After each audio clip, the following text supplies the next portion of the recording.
Welcome to the final episode of From the Field 2025, the final push. I'm Mark Warner, Regional Agronomist with Ag Explorer, and today we're going to talk about the maturity phase. In this phase, we're going to talk about key nutrients such as potassium, sulfur, and boron, and how these products can help us influence grain quality, size, and weight to ensure that we get as much grain produced as possible yet in 2025. We're going to hear from Gunther Kreps, Billy Carter, as well as another special guest that you're not going to want to miss as they talk about these key products and what we can still do yet in 2025 to ensure that we finish strong. Thanks for joining us.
Farm for Profit Podcast.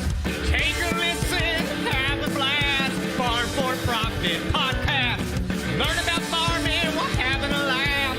Farm for Profit Podcast. Well, this is kind of fun. One of a What's Working in Ag segment shot out in the field, I guess on the road next to the field. Yeah, it's the road show, it's the spray drone show, AgX show, it's everything in one. Yeah, we've got Ben Wessendorf here with AgX hanging out. You guys been partying this morning.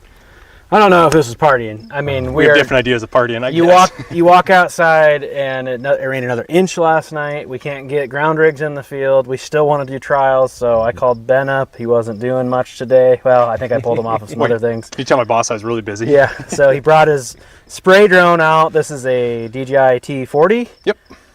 Which is supposedly out of date, but still is great for trials. It works really good for this. We were talking a little bit earlier. A year ago, this was pretty much the standard. Like a T40, T50s were everything. Yep. Now they have T60s, and I was with the guy a couple weeks ago, and that's like an 8330 John Deere, and this is like an old 4020, hell, maybe even old 70 John Deere. Or a mini tractor. Or a mini tractor. like I've gotten into. So talk a little bit about the trials that you guys are working on today before we dive into a little bit more about what you've been training your team on. Yeah, so today we've been working on, we're right here, R2 timing on corn, working on like a fungicide application. So everything that Ag Explorer does goes in conjunction with what we're doing at that time. So here we're working on making sure that we're mitigating that late season stress. So we're using a product called Onward Max. It's got a 3-way PGR in it. Really, a couple things that it does. The biggest things that it does is reduce the stress, so it stops that tip back. So when we think on corn, it works so hard to put all these like potential ovules on, and we're trying to make it so it doesn't tip those back. Yep. The other thing it does will increase chlorophyll content within the leaves, so we'll extend that grain fill period, which those two go hand in hand. So. Yep. And what I've got, this is my field behind us here. Not corn on corn, it's a rotated field, and it's got manure on it. And what I have out here is strips that I put on with our post application of herbicide of Architect. Yep. So we're trying to see the effects of what Onward could do layered over Architect and no Architect. Yeah, and if you missed that pass, that's exactly right. Yep. So we were talking, you know, at that V5 time we were putting it out there, is that's when we're setting kernels around. So, okay, did we set kernels around, and then can we finish it off with Onward Max to make sure all those kernels around it set, can we finish them off? Yep. Or maybe we didn't set more kernels around, but we were going to save them with, you know, a non-Architect pass. Yep. So it's truly planning out your passes and what you want to learn. Yep. So obviously by the time this comes out, it's gonna be too late for you to go out and do this, but we're want you to know that we're actually doing the trial work and want to see it on my farm, not just taking someone else's word for it. Yeah, we do. We want to see it in action, and it was really fun. About a couple weeks ago, we got to come up to one of your field days where you had a lot of your sales team present. And it was important for us to see that because it was a very standardized message that your whole team got to hear. Tell us a little bit about that field day. So I think to summarize it is educate ourselves to educate others type of thing. So we wanted to all come in and have a standard message or takeaway that we're going to gather. So at that time, we're right at or just before tassel. The thing we want to focus on there is really two specific products, boron, moly. They're not sexy, they're not very fun to begin with, but they have a very important role in both corn and soybeans. And we wanted to take a plant, both the corn and soybean, we wanted to cut it open, talk about the role of boron in there, talk about the role of moly with using that nitrogen. Same thing on soybeans, we want to talk about cutting open those nodules on those root hairs, see if they're pink, see if they're fixing their own nitrogen. Moly is directly attributed and needed to feed those the nitrates or nitrogenase rather in the soil to make its own nitrogen. Yeah. So when he says moly, he means molybdenum. Yeah, but you're not going to get me to say that. It's not the moly that's in some of the pop songs, you know, whatever like that. So. Oh yeah, I didn't think about that. We're not popping one for sure. No.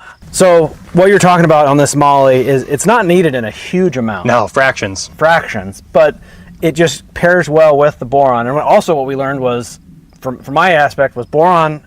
What's the right timing for boron? All the time. All of the time. And why is that?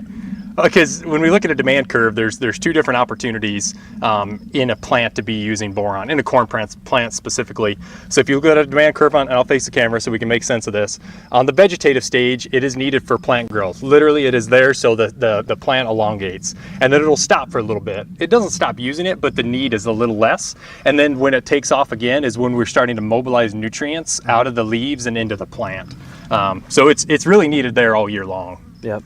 And so was moly the one that you were talking about? John was talking about it being finding one ping pong ball out of a bunch of thousands. 3 parts per million. So if you take 3 million ping pong balls, spread them out in a field, close your eyes, and start walking, trying to find one of those 3 ping pong balls blindly, do you think you could do it? No, probably not. But it's still extremely important. No doubt. That was more of a thing as making sure we have it when we need it, rather than putting it in the soil, say with your dry fertilizer application in the fall.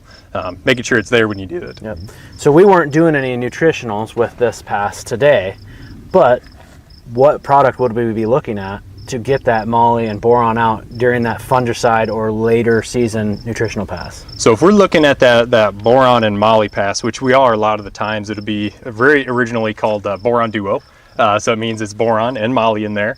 But we're talking about this really extensively. We have had a lot of rain here in central Iowa. I don't know what you're at. I don't think I've kept track. I quit counting. But it's over an inch every day. It's excessive. Yeah. We have potentially lost a lot of nitrogen in the soil. So something we could think about coming back with was a foliar type of nitrogen. And now would be a perfect time to get that on if you have an airplane or a helicopter or a drone going out there and hitting it. The other thing that we're going to be looking at is sulfur as well.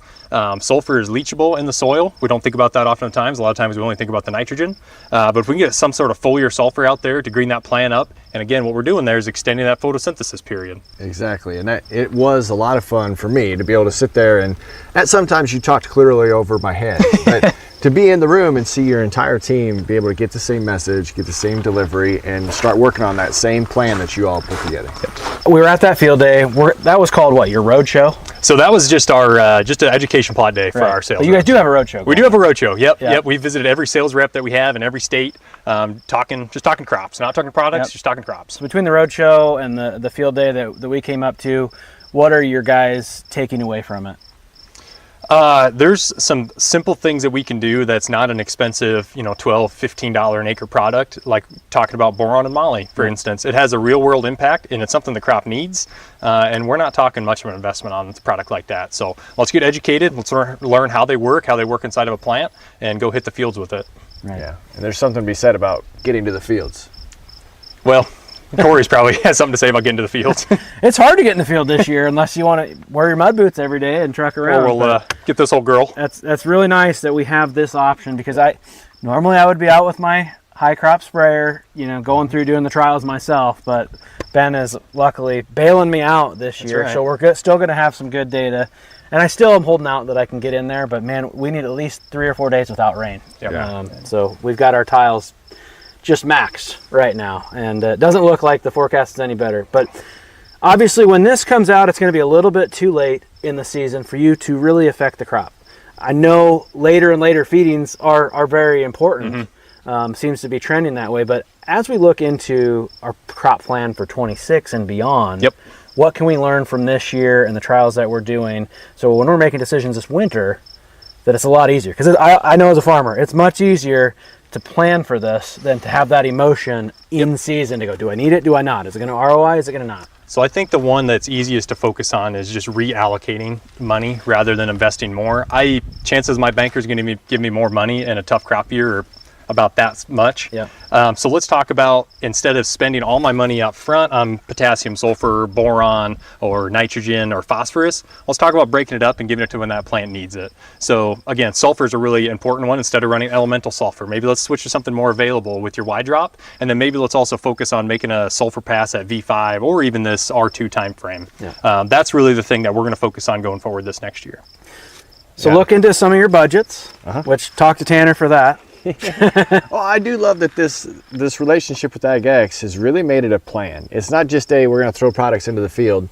You have a step-by-step plan throughout the entire philosophy of the company that is meant to drive revenue. Yep.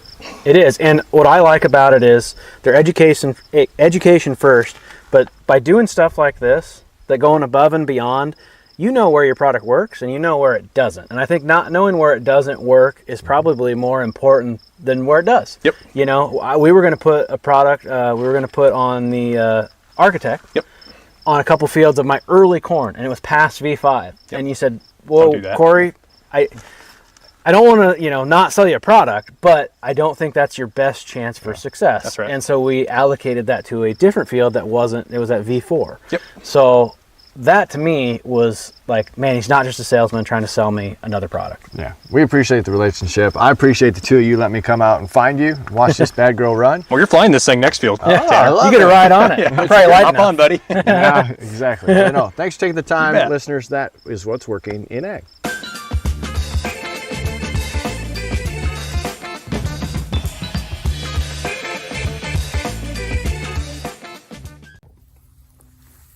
Hey, good afternoon. This is Billy Carter with Ag Explorer down in Orlinda, Tennessee today, walking some corn with Mr. Dustin Daniels, Mr. TC Groves, the grower. Today is the first time I've met TC, and I got to brag on him. He's got a very nice crop this year.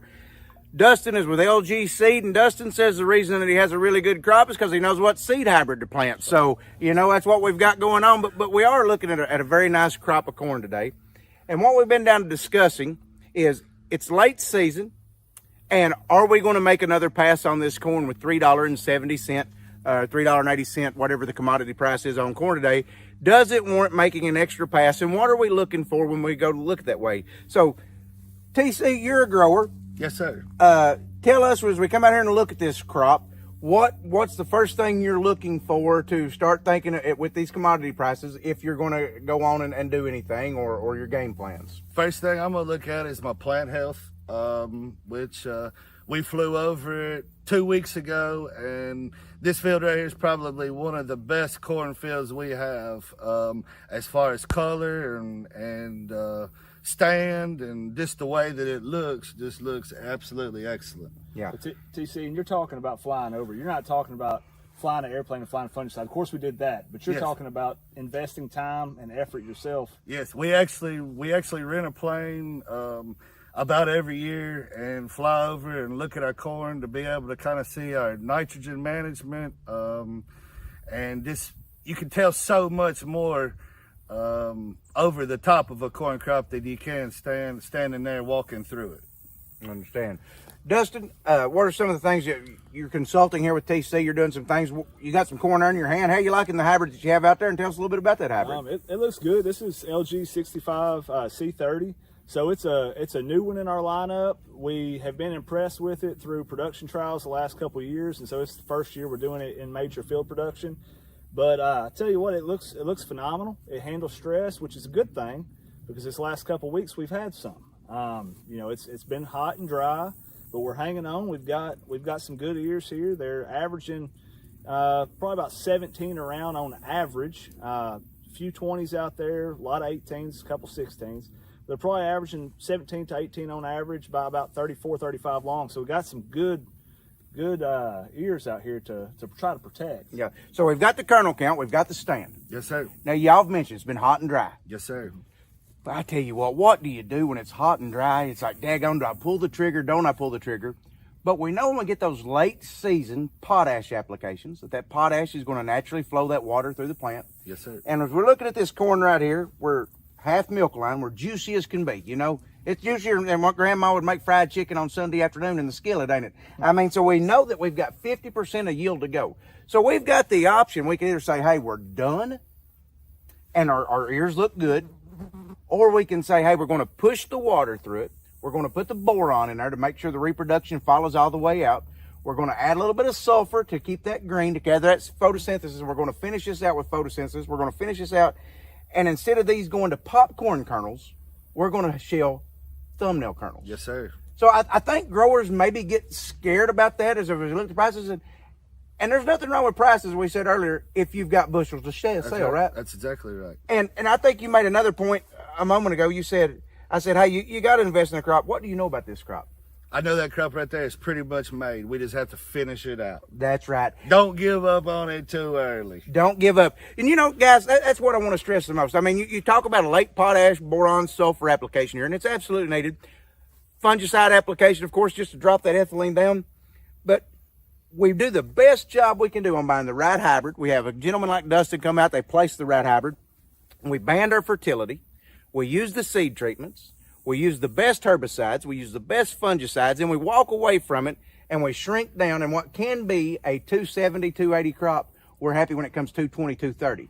Instead of going fishing, we finish this crop. But when you're looking at that milk line right there, and she's only halfway and we've still got 3.5 weeks of grain field, let's take advantage of it. That's exactly right. You know? That's exactly right. Exactly right. And the main thing is, guys, is always surround yourself with guys smarter than yourself. And that's the reason why I got these two guys right here. we don't know about that. But hey, I appreciate you taking the time to do this. I've had a good time.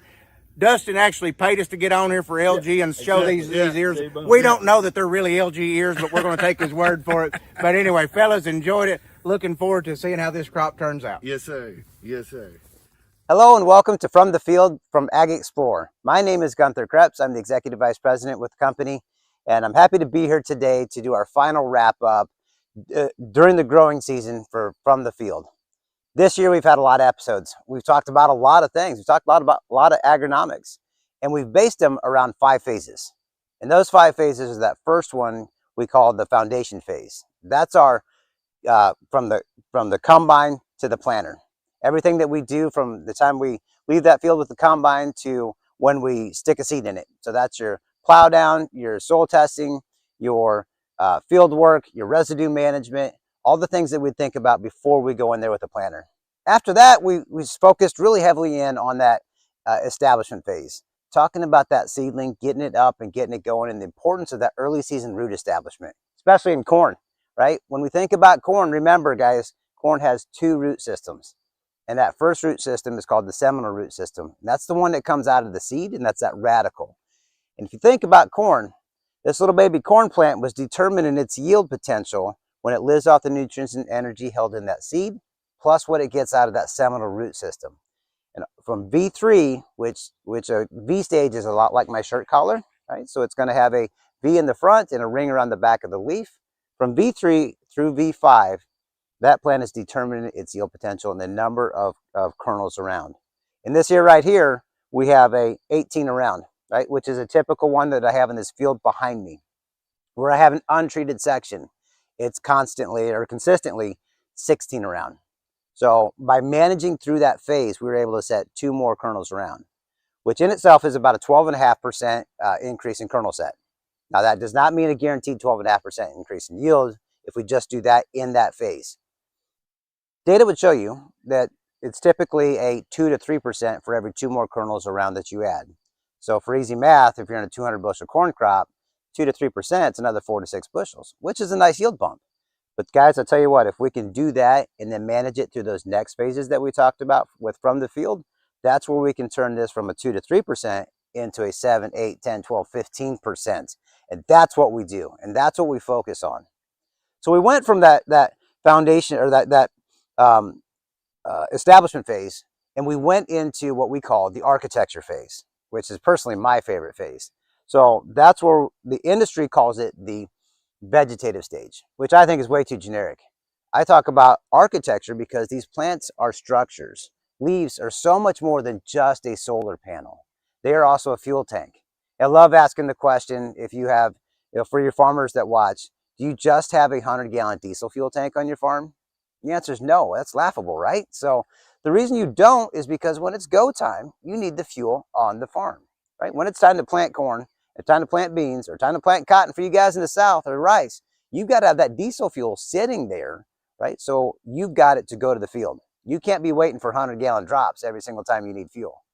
And think about the fall time. When it's time to shell corn or take off canola up north, you've got to have it there, right? For those harvesters and for your semis and for your catch carts. So it's essential that we build a big fuel tank, right? On top of just having something to collect sunlight and photosynthesize. After the architecture phase, we are now into and coming out of the reproduction phase. So when this corn starts shooting tassel and the silks come out, we have a situation where we're thinking about pollination. And this is where Mother Nature really steals it from us. Typically when we get into July and August, so I'm sitting in Indiana right now, but in the Midwest, we typically start to get hot and a little bit dry. This year's been a little exception to the rule. We've been hot and wet. So we've had the moisture this year. We've not been dry. So it's been kind of a nice year for pollinating. We didn't have the stresses right here where I live in Northwest Indiana.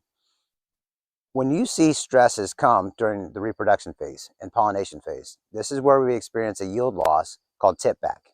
And tip back is this loss right up here. So if you can see this on the camera, this is where we start to set back a little bit, right, and pull back that yield potential. This one filled out fairly nice for the year that we've had. So I'm pretty happy with this cornfield behind us. I didn't go out and walk it this morning because it's awful wet this morning. But this cornfield, I have been out in it. It pollinated very well. Another thing that I've noticed is I don't have skips in here. As you know, when we shoot the silks and we get in pollination, a lot of times if we have a stress event, whether it's too hot, too dry, or excessive cloud cover during pollination, we can see a lot of skips that happen in here. And that's a real yield loss. So not just tip back, but the skips as well. This one filled out extremely nice. So I don't see any skips that happened in here. So we had perfect pollinating weather where I live. But we're moving from that reproduction phase into what's called the final phase of maturity. And that's where I'm thinking about, how do we finish this crop off? Back in 2019, Dr. Sean Castile from Purdue University wrote a paper, said we give up on crops too early. Dr. Castile is the extension expert on soybeans. So he was talking about the importance of finishing out a soybean crop with potassium specifically. Corn's no different. We need to finish off a corn crop as well. But if I think about those late season demands and what's truly needed to finish off a crop, there's two elements that are absolutely critical to make this happen. One is potassium. When I think about that potassium inside of a corn plant, its highest demand is in late season when it's trying to finish itself off. Potassium is directly attributed to yield and test weight. Guys, we like hauling heavy corn and we like hauling heavier beans, right? We don't get paid to haul volume. We get paid to haul weight, right? So if I can bump this up to 62, 63, 64 pound test weight, that's fantastic. Sure as heck beats 53 pound test weight on corn. We've all been there, we've all experienced it, and that sucks. So we want to make sure that we've got good, heavy, dense corn, and it takes potassium to make that happen. Something to think about. Plants drink nutrition, okay? So you have to have moisture, consistent moisture when it's raining throughout the growing season to allow that root system to drink that potassium and take it up to the plant. For those of you that are in some drier areas this year, you need to think about that uptake in potassium that you've had, or limited uptake in potassium that you've had, and think about making late season foliar potassium even on corn. And we talk a lot about it on soybeans. Soybeans require 50% more potassium per bushel than corn does. Corn requires 0.8 pounds per bushel to finish this crop off. Soybeans require 1.2 pounds. Now overall on a per acre basis, just because of the sheer amount of bushels, corn obviously takes off a little bit more. When we think about those late season applications on soybeans, and I'm talking like an R4 to R5, right, in that maturity phase, which many parts of the country are at right now. That's where I'm thinking about making the late season potassium acetate application. On our corn, when it comes to that tassel application with fungicide during the reproduction phase, I went ahead and added potassium to this crop, just to make sure I was spoon feeding potassium and making sure it has what it has. my soil can only hold so much. I have mid-teens on CEC. I know that I don't have a heavy enough soil to hold an abundant amount of potassium, so I knew I needed to complement this and make sure that I fed this crop and finish it off. The other nutrient that's really essential to make the year happen and yield happen is boron.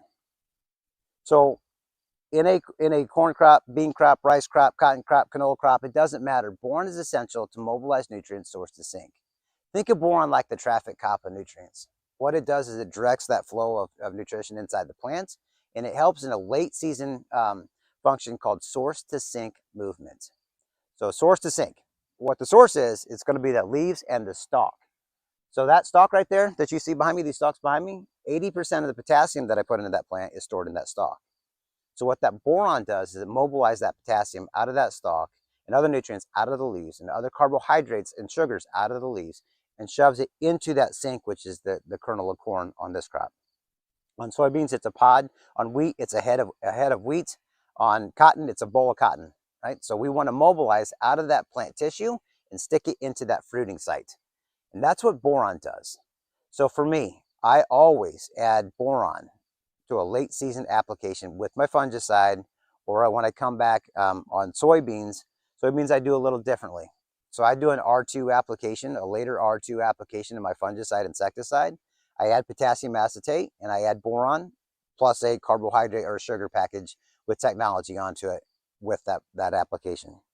In addition to my late season plant growth hormones. So in that application specifically, I'm going to run Onward Max and I'm going to run Octane and XR5 boron and KSB, which is a 4020 with 5% sulfur and 0.5% boron in it as well.